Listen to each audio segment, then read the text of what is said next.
Hello everyone, welcome to study time study. This is Deepti Yadav. तो चलिए शुरू करते हैं 9 जून के करंट अफेयर। फर्स्ट क्वेश्चन है आपका, फ़ोन पर सुनाई देने वाली Hindi corona virus message caller tune में अपनी आवाज़ किसने दी है। देखिए, जो आप आवाज़ सुनते हैं ना फ़ोन में कॉलर ट्यून में कि कोरोना वायरस से बचने के लिए हमें क्या क्या प्रिकॉशंस लेने हैं, क्या क्या करना है, ये जो कॉलर ट्यून है ये मतलब ये आवाज़ किसने दी है। तो ये आवाज़ दी है जसलीन भल्ला ने, ऑप्शन सी। क्लियर।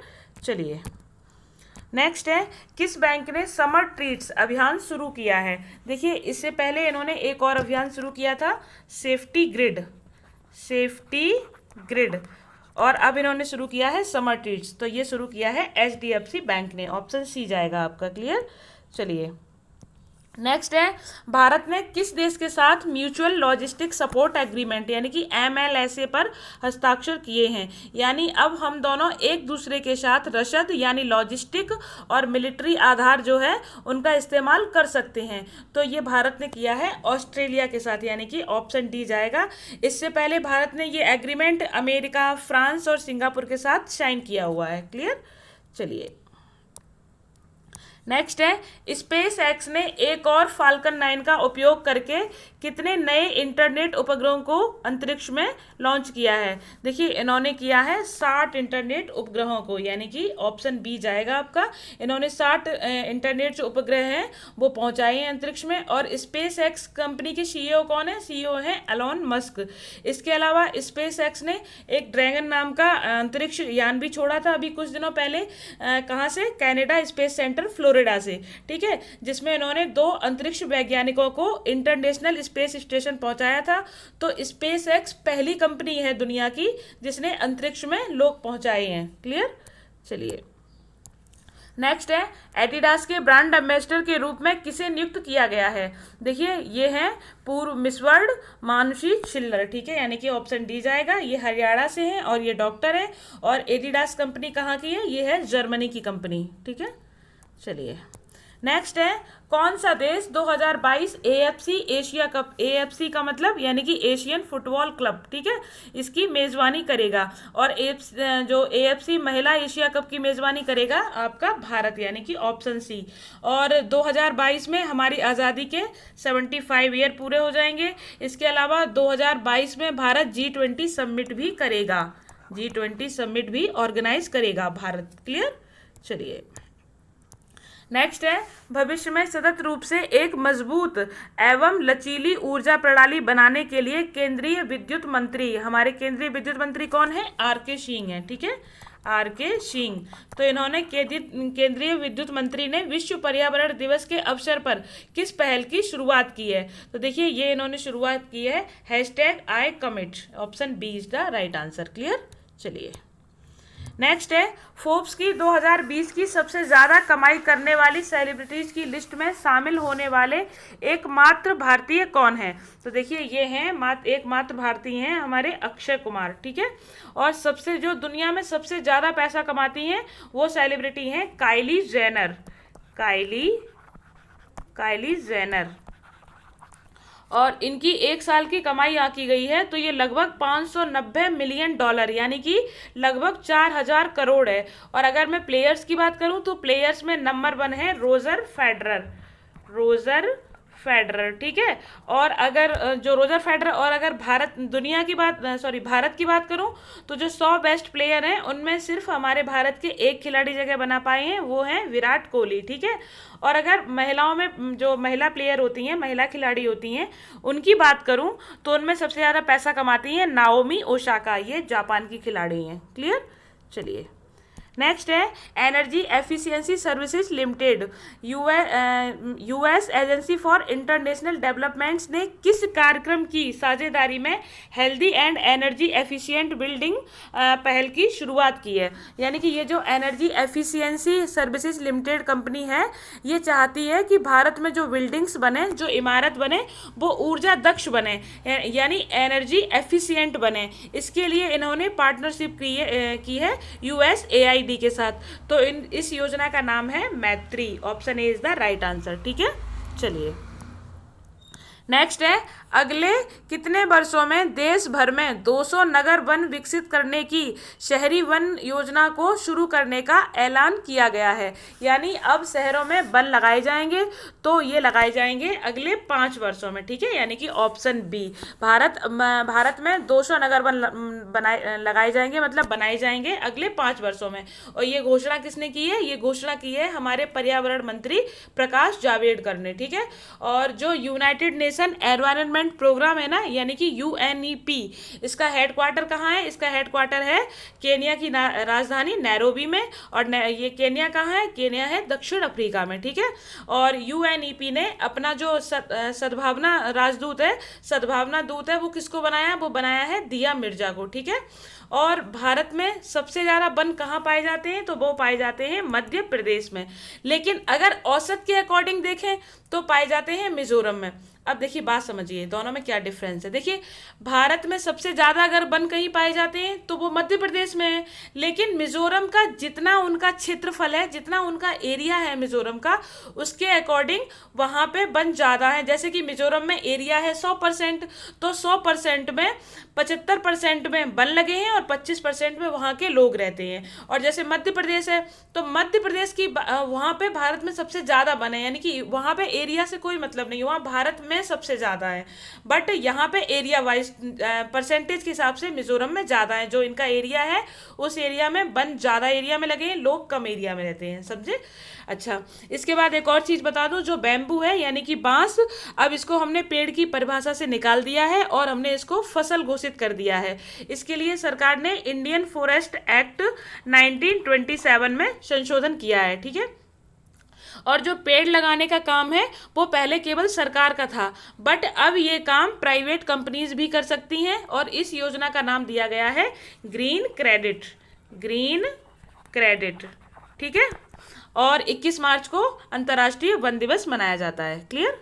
चलिए नेक्स्ट है, उस ट्रॉपिकल स्टॉर्म का नाम बताएं जो मैक्सिको की खाड़ी में बना था। तो देखिए, उस ट्रॉपिकल स्टॉर्म यानी उष्ण कटिबंधीय तूफान या चक्रवात, तो ये बना था आपका Cristobal. Option D is the right answer, ठीक है। और एक अभी मध्य अमेरिका में आया था एल सल्वाडोर में, इसका नाम था अमांडा, एमांडा, ठीक है।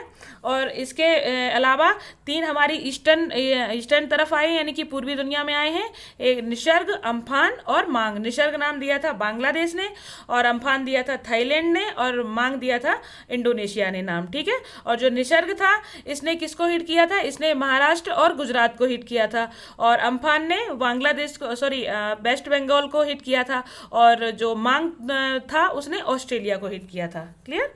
चलिए नेक्स्ट है, रक्षा मंत्रालय ने कितने BMP यानी कि 2/2 के इन्फेंट्री व्हीकल की आपूर्ति के लिए आयुध निर्माण बोर्ड को आदेश दिया हुआ है। यानी कि लड़ाई में यूज होने वाली जो गाड़ियां हैं उनकी आपूर्ति के लिए ऑर्डिनेंस फैक्ट्री बोर्ड को आदेश दिया है। तो ये आयुध निर्माण बोर्ड इन गाड़ियों को बनाएगा। इनकी संख्या है 156 यानी कि 156, ठीक है। और आयुध निर्माण बोर्ड के चेयरमैन कौन है? ये है हरि मोहन। चलिए नेक्स्ट है, state of India's birds report के अनुसार किस राज्य की 15 पक्षी प्रजातियों को चिंता की प्रमुख प्रजातियों के रूप में चिन्हित किया गया है। देखिए, अभी अभी रिपोर्ट आई है भारत के पक्षियों के ऊपर, इसमें स्पीसीज ऑफ कंसर्न यानी कि चिंता की इनकी स्थिति है वो चिंताजनक है। तो ये 15 प्रजातियां हैं, कहाँ की? ये हैं केरल की, ठीक है। यानी कि ऑप्शन ए जाएगा आपका। और याद रखिए, केरल की सरकार ने एक प्रोजेक्ट शुरू किया था KFON, इसका फुल फॉर्म है इसकी केरल फाइबर ऑप्टिक नेटवर्क, ठीक है। तो इसमें क्या है, जो केरल की सरकार है वो केरल के नागरिकों को फ्री इंटरनेट प्रोवाइड कराएगी, ठीक है। और केरल की सरकार ने एक तिरंगा व्हीकल भी स्टार्ट किया था। और केरल की अभी DGP बनी है R श्रीलेखा, जो केरल के इतिहास में पहली महिला DGP यानी कि पहली महिला डायरेक्टर जनरल ऑफ पुलिस हैं, ठीक है, R श्रीलेखा। और इसके अलावा केरल की सरकार ने रोबोट भी बनाया है जिसका नाम है कर्मी बोट, ठीक है। और एक कैंपेन भी शुरू किया था केरल की सरकार ने जिसका नाम है I am also digital. Clear. और केरल में 2 टाइगर रिजर्व भी हैं, एक तो है पेरियार, जो पेरियार है ये नेशनल पार्क भी है और टाइगर रिजर्व भी है, ठीक है। और दूसरा है पेरम्बीकुलम, पेरम्बीकुलम, ठीक है। और इसके अलावा जो केरल के नेशनल पार्क हैं वो हैं अनामुडी शोला, अनामुडी शोला, और इसके अलावा है साइलेंट वैली है, और इरावीकुलम नेशनल पार्क है, और मथिकेटन नेशनल पार्क है, MATHIKETTAN, मथिकेटन शोला नेशनल पार्क, ठीक है। और इसके अलावा है पम्बादुम शोला नेशनल पार्क, पंपादुम शोला, ठीक है, पंपादुम शोला नेशनल पार्क। इसके बाद अभी मैंने बताया था आपको पेरियार है जो टाइगर रिजर्व भी है और नेशनल पार्क भी है, ठीक है। चलिए नेक्स्ट है अंतर्राष्ट्रीय सेक्स वर्कर दिवस कब मनाया जाता है। तो देखिए ये सेक्स वर्कर हैं, इनके अधिकारों के लिए ये दिन मनाया जाता है 2 जून को, और 2 जून को तेलंगाना का स्थापना दिवस भी होता है। 2 जून 2014 को तेलंगाना है वो अलग राज्य बन गया था, ठीक है। और इसके अलावा मैं आपको एक चीज़ और बता दूं, 1 जून को हमारा मनाया जाता है क्या, विश्व दुग्ध दिवस मनाया जाता है, ठीक है। बर्ड मिल्क डे मनाया जाता है, विश्व दुग्ध दिवस। और भारत में ये कब मनाया जाता है, भारत में ये मनाया जाता है डॉक्टर जो वर्गीज कुरियन थे उनके बर्थडे वाले दिन, यानी कि 26 नवंबर को। और 26 नवंबर को इसके अलावा और क्या होता है, 26 नवंबर को होता है हमारा संविधान दिवस, यानी कि जिस दिन राष्ट्रीय दुग्ध दिवस होता है उसी दिन हमारा संविधान दिवस भी होता है, ठीक है। और जो डॉक्टर वर्गीज कुरियन थे इन्होंने अमूल शुरू किया था दूध के लिए, तो उन्हीं के बर्थडे के दिन ये होता है। और ये अमूल कहाँ है, अमूल है गुजरात में, गुजरात के आनंद नामक जिले में है, ठीक है, आनंद नाम का जिला है वहाँ पे है। और जो वर्गीज कुरियन है इनको भारत का मिल्क मैन भी कहते हैं। और यहाँ पे आपको एक बात और बता दूं कि गुजरात में अमूल कैसे काम करता है, तो ये गुजरात में जो डेयरी किसान हैं वो दूध ले आते हैं और फिर अमूल को दे देते हैं, फिर अमूल उन्हें साफ वगैरह करता है। लेकिन अब जो किसान दूध लेके आएंगे तो इनका भी अब वेरिफिकेशन होगा, इसके लिए गुजरात सरकार ने एक स्कीम चलाई है, इसका नाम है वेरीफाइड मिल्क वेंडर स्कीम, ये चलाई है इन्होंने। तो यानी कि अब जो दूध है वो इसके थ्रू लिया जाएगा, ठीक है। चलिए ये आपको बताना था, मुझे थोड़ा सा इम्पोर्टेंट था।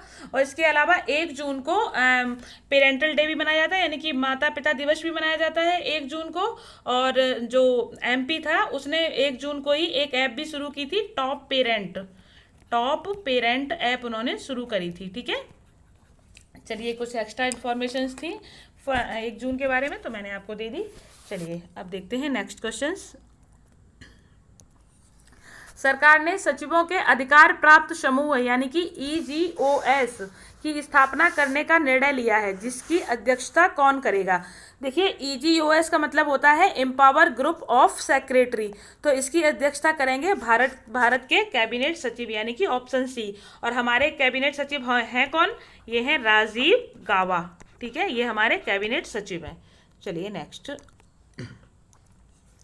निम्नलिखित में से किस संगठन ने 2021 में ट्विन समिट आयोजित करने की घोषणा की है, यानी कि ट्विन समिट कराएगा। तो ट्विन समिट होगी कहाँ होगी, ये कौन कराएगा, ये वर्ल्ड इकोनॉमिक फोरम यानी कि विश्व आर्थिक मंच, आपका ऑप्शन डी जाएगा, ठीक है। और ये कब होगी, ये होगी 2021 में। और ट्विन समिट का थीम क्या होगा, ये थीम होगा द ग्रेट रिसेट, ठीक है, ये ट्विन समिट का थीम होगा। और जो ये विश्व आर्थिक मंच है इसका हेडक्वार्टर कहाँ है, इसका हेडक्वार्टर है जिनेवा में। और इसके जो चेयरमैन है वो कौन है, Klaus Schwab, KLAUSSCHWAB, Klaus Schwab इसके चेयरमैन है विश्व आर्थिक मंच के। क्लियर। चलिए नेक्स्ट है अनिल सूरी, जिनका हाल ही में निधन हो गया, ये एक प्रसिद्ध कौन थे। तो देखिए ये जो अनिल सूरी थे ये एक प्रसिद्ध फिल्म निर्माता थे, यानी कि ऑप्शन ये जाएगा आपका। इन्होंने बहुत सारी फिल्में बनाई हैं जैसे कि कर्मयोगी, राज तिलक आदि आदि। चलिए नेक्स्ट है किस राज्य सरकार ने राज्य के निजी अस्पतालों में कोविड-19 के इलाज की खातिर लिए जाने वाली शुल्क की सीमा तय कर दी है। यानी कि जो प्राइवेट हॉस्पिटल हैं वो एक लेवल से ज़्यादा पैसा नहीं ले सकते, सरकार ने इसे फिक्स कर दिया है। क्योंकि ये जो मतलब फिक्स कर दिया है सरकार ने कि ये हॉस्पिटल कितना पैसा ले सकते हैं। इससे ये प्राइवेट हॉस्पिटल हैं जो ये गरीबों का शोषण नहीं कर पाएंगे, क्योंकि अक्सर ऐसा होता है कि जो प्राइवेट हॉस्पिटल हैं ये आपातकाल में बहुत पैसा वसूलते हैं। तो ये किया है आपका तमिलनाडु सरकार ने, ठीक है। और तमिलनाडु में अभी अभी एक मछली भी मिली है, मछली की प्रजाति जिसका नाम है पंटियस, PUNTIUS सेंक्टस, ठीक है, ये मछली भी मिली है। इसके अलावा तमिलनाडु ने मोदी किचन भी स्टार्ट किया था। और तमिलनाडु में जो नेशनल पार्क है वो भी बता देती हूँ। एक तो है गुंडी नेशनल पार्क, GUINDY गुंडी, और दूसरा है मुकुर्थी नेशनल पार्क, और तीसरा है gulf of Mannar national park. यहाँ डुजोंग या सी काऊ भी मिलती है। और चौथा है अन्नामलाई और फिर है मुदुमलाई, ठीक है। और जो यहाँ के CM कौन है, ये हैं इडापल्ली के पलानीस्वामी, और इनकी पार्टी का नाम क्या है, AIDMK, ठीक है। चलिए thank you for watching study time study. हम लोग मिलते हैं 10 जून के करंट अफेयर में। और जो भी व्यूअर हो जिसने हमारा वीडियो आज फर्स्ट टाइम देखा हो तो please do like and subscribe my channel. और प्लीज़ आप लोग जो भी हमारा वीडियो देखता है थोड़ा सा शेयर किया करिए, क्योंकि आप लोग की शेयरिंग से हमें मोटिवेशन मिलता है, तो हम आपके लिए और भी अच्छी अच्छी चीज़ें प्रोवाइड कराएंगे। ओके, चलिए थैंक यू सो मच।